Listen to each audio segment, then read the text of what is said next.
This is the 9th section of the integration chapter, and this is the trapezium rule. Now the trapezium rule is a numerical integration. Okay, so the trapezium rule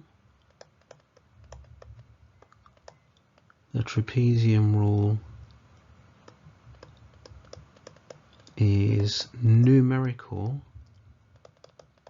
integration. Now what do we mean by that? What we mean by that is that this is a numerical way of finding the area without actually doing any integration. Sometimes a function is very difficult to integrate, or it may be that we just want a quick estimate for the area. So what we do to estimate the area under a curve is to split it up into trapeziums, and here you can see these sort of strips. Yeah, they're all of width h, and let's put another strip in there. Let's say we split this up into strips, and so it's an estimate for the area. So it's not going to give you the exact area, it's going to be an estimate. So the trapezium rule is numerical integration. It is an estimate. Actually doing algebraic integration will give you the exact value, so it's an estimate. And the more strips you divide the area into, the better your estimate. So more strips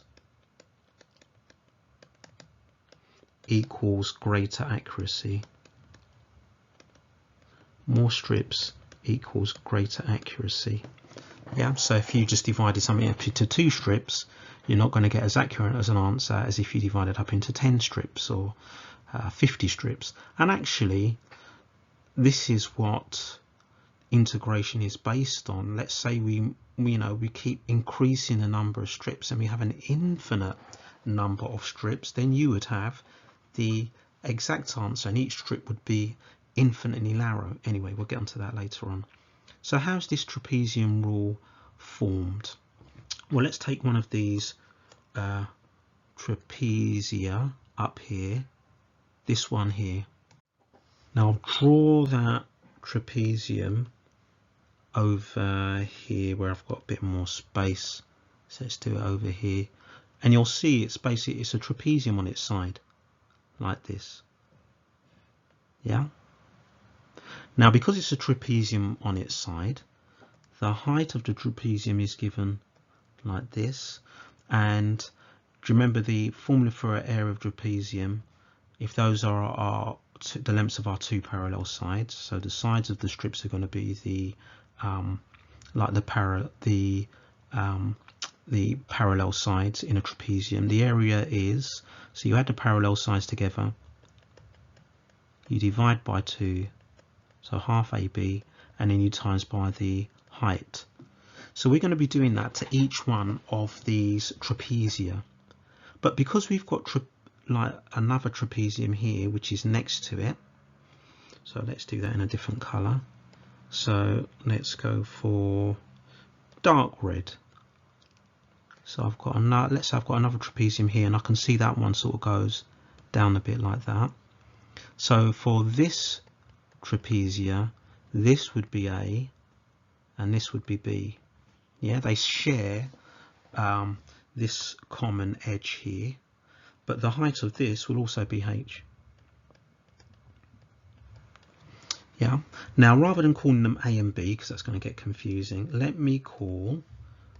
rub those out. Let's call the first one A, or let's call this Y1, because it's going to be the height there. Let's call this one Y2 and Y3. Yeah, and if I wanted to find the area of those together, I don't need to work them out separately. Let's write it down over here. This is just for 2 strips, and then you can see where the formula comes from. So the first strip is going to be half of Y1 plus Y2. Yep, times by the height. The second strip is going to be half of Y1 plus y2, y2 plus y3, so y2 plus y3, also times by the height. Now, because they're all multiplied by half and the height, let's factorize that out, half h, and then what I'm left in brackets is y1 plus 2 lots of y2 plus y3, and that would give me the area of that trapezia. Now that's only with 2 strips. If I extend the number of strips and have n number of strips, then obviously this formula I've got down here is going to be longer, and that is what this is here for n number of strips. So what is this saying? This is saying if you want to integrate a function between two limits of a and b, then it is approximately half h, remember we had that factorized here, multiplied by, now all of these y's are the heights of the strips, yeah, these parallel sides here, they're the heights of the strips, and the very first edge or height of the strip is only used by one trapezium, so that's why it's out here on its own. The very last strip is only used by one trapezium, it's out here on its own. So y0 is the first strip, yn is the last strip. All of these other strips here in the middle get used twice. Yeah, so this one, for example, gets used by the first strip and the second. This one gets used by the second and the third. So all the ones in the middle get used twice. That's why they're times by 2. Now we may need to work out the height of a strip, and then the way we do that is we take the upper limit minus the lower limit, so whatever those two values are, divide it by the number of strips and we'll get the height. So for example, if that was 10 and this was 0 and it was divided up into 5 strips, 10 minus 0 divided by 5 would give me each strip is 2. So upper limit minus lower limit divided by n. And this is basically saying, right, if you want to work out the height of each strip, you basically just take the x value and substitute it into the function to work out the height of each of those strips. Well, that's how I see it anyway. So these questions are normally not particularly difficult. It's just filling in the table and giving your answer by putting it into the formula. This is in the formula booklet, by the way, so you don't need to memorize it, but it's good to try and get it into your head how to use it. Probably a couple of other things that you may be asked. So you may be asked about whether your estimate that you've worked out, is it an overestimate or an underestimate? So is it an overestimate or an underestimate? Now that will all depend on whether your graph is convex or concave in the interval in which you are finding the or estimating the area.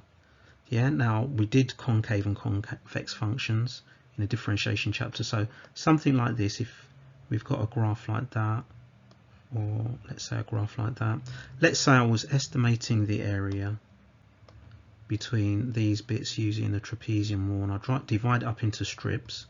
Yeah, it's probably not particularly clear on here, but the top of those strips in that interval is always going to be above the curve, so this would be an overestimate. Yeah, where the top of the strips is above your graph, you're going to end up estimating the area which is greater than the actual area itself. Whereas something like this, the tops of the strips, the tops of those trapeziums, is under the curve, so this would tend to give you something which is an underestimate. So you may be asked whether it's an over or underestimate. Just drawing the strips on may help you decide whether the tops of the bars are going to be over or under. You do need to have a sketch of it to know whether it's going to be an over or underestimate. And the other thing you could be asked for is the percentage error.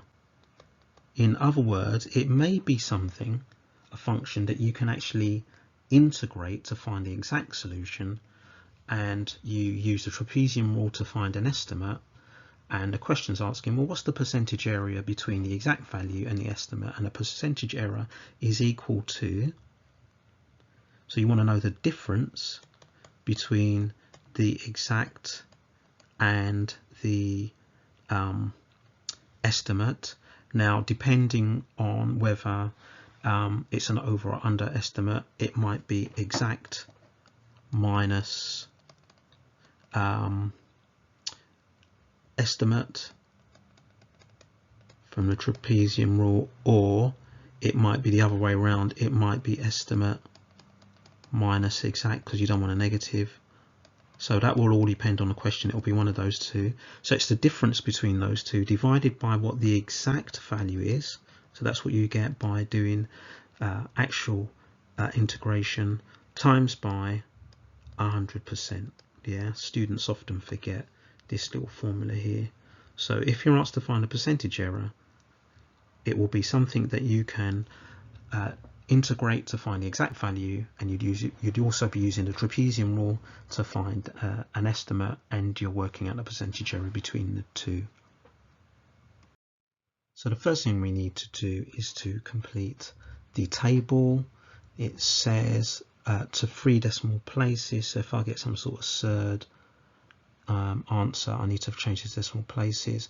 So we need to fill in the values that go here and here. So we'll do that in a moment. And the function itself is y equals sec x. We don't have a sec x button, so I'll need to do 1 over cos x, cos of those values. So let's do that first.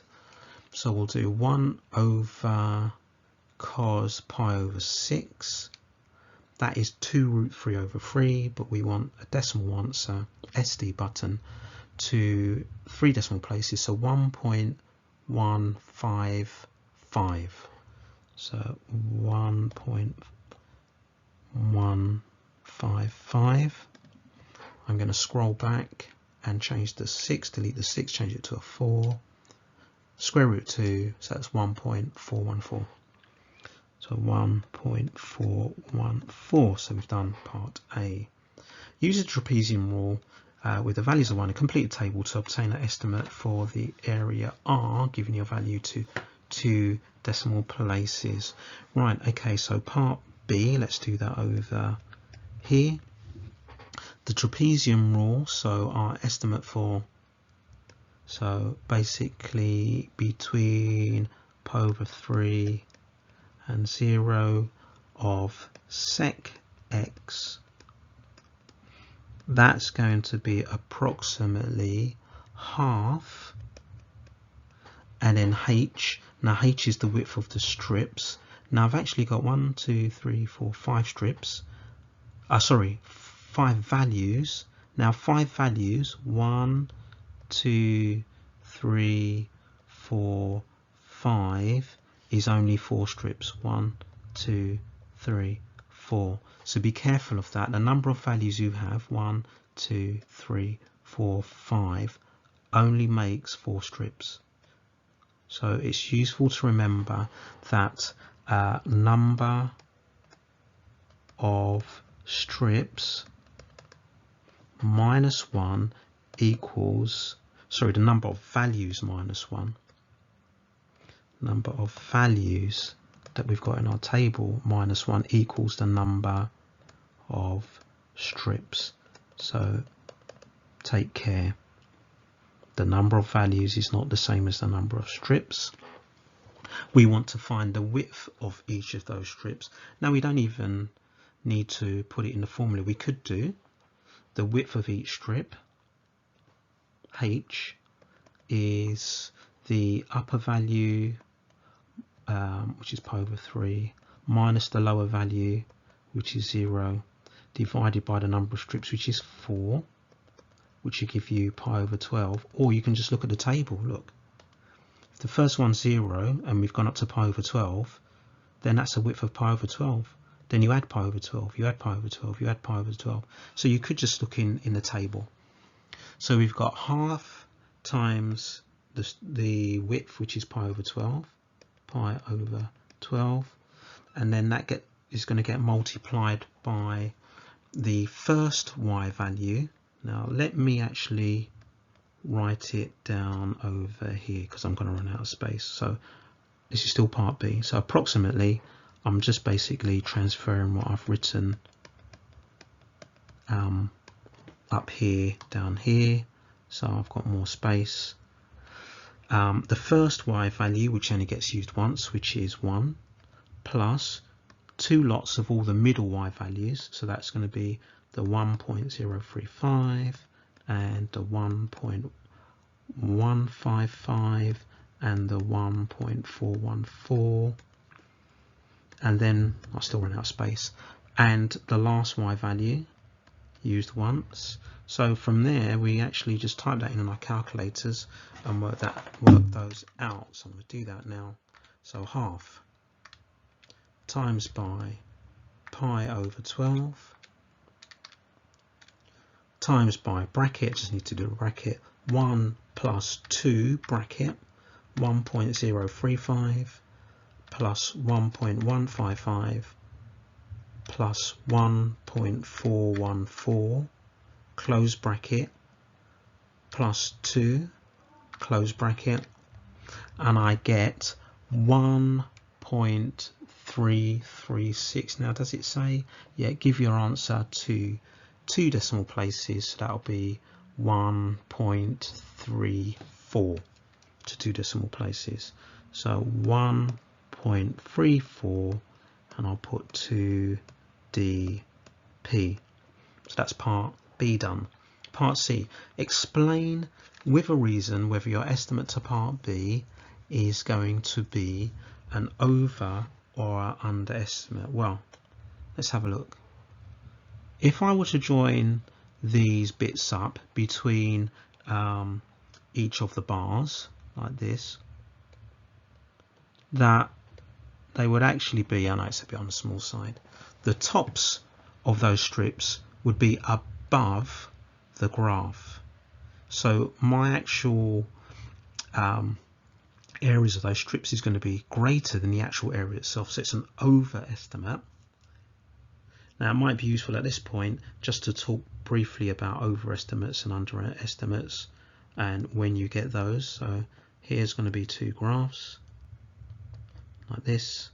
So generally if you have a graph that scoops down like that, and let's say we have one that goes up like that, so we've got our strips here like this.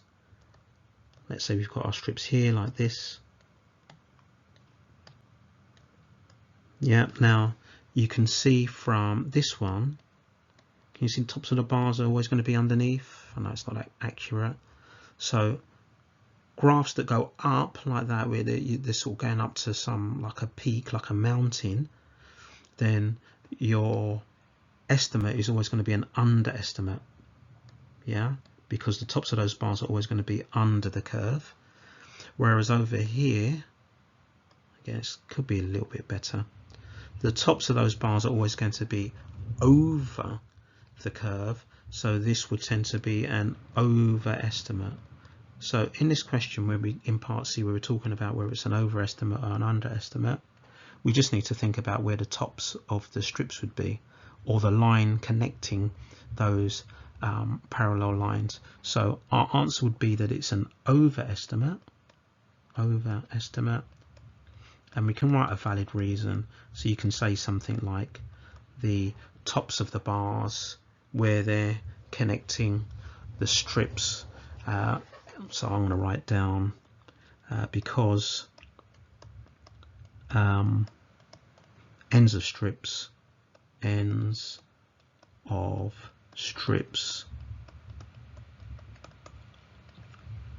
join up above the curve. Yeah, so something like that. Right, you should now be able to do exercise 11I on pages 319 to 322.